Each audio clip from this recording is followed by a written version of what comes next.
these ideas, I mean, the Declaration of the Universal Mother Rights and so on, these ideas came from the grassroots, from the people, from ordinary Bolivian citizens, indigenous people.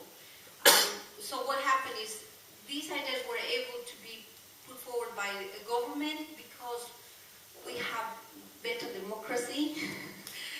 We have a government that has 63, I mean 80%, but 63% in the elections, where 99% of the people participate.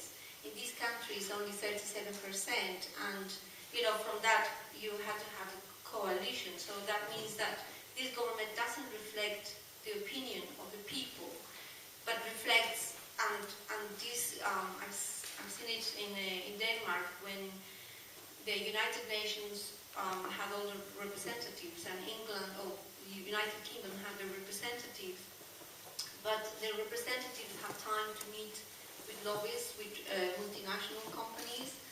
There were also trade unions, but the trade unions would just have a meeting with delegates, whereas the Bolivian delegation, they had, I think, 5 delegates that were negotiating, the negotiators, and behind each one, there were representatives from the social movements. Imagine the people from the Occupy, the 99% being there, trade unions at the back, the indigenous movement, all these men and women sitting behind. The negotiators were looking at the papers, and before they could say anything, they had to consult with the social movements. I mean, that is democracy. That's what we want, and that's why this country, the poorest country in the world, was able to come up with such a different proposal to the market solutions that developed countries are proposing. And I think at the end of the day, we are talking all that we should push forward for the United Nations to do this or to do that. I think once you're there, I realize it's so huge. They just ignore you completely.